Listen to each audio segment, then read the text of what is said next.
venons d'être à Fichère, à l'ancienne habitation de M. Fichère, où étaient autrefois gardées les 2 premières voitures. Nous avons montré l'état actuel de cette maison qui menace de s'affaisser. Et c'est ce qui a poussé la société LBMA qui assurait la garde de ces 2 voitures, de les amener ici, créant l'affaissement de cette maison de peur que l'on perde les 2 premières voitures.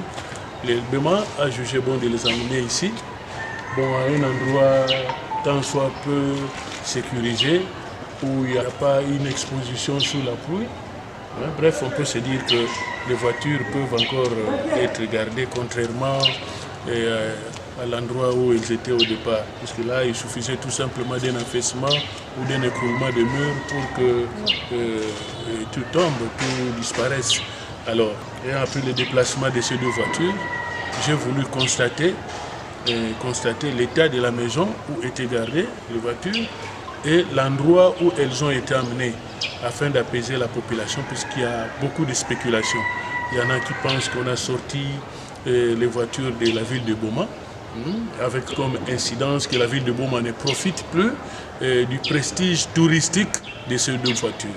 Les 2 voitures sont bel et bien là, ça c'est la société LBMA que l'on voit bel et bien. Tout le monde connaît, tous les Bomatraciens et ceux qui connaissent la société LBMA. Les 2 voitures sont là. Comme je l'ai dit dernièrement, il y a l'ONT qui a promis de construire un hangar en face de la mairie, un hangar. L'occasion faisant le larron, j'invite l'ONT à hâter les pas.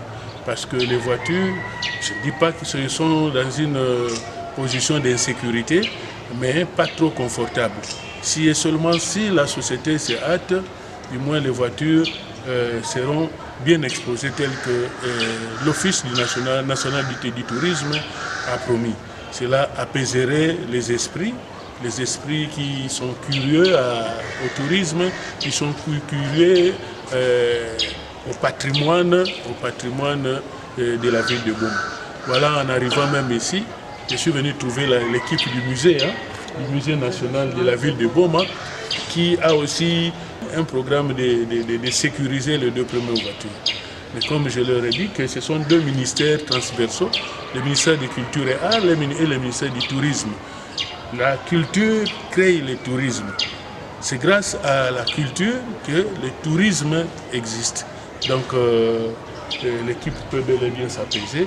L'ONT va s'arranger, va construire un hangar qui servira d'exposition et de protection de ces 2 premières voitures.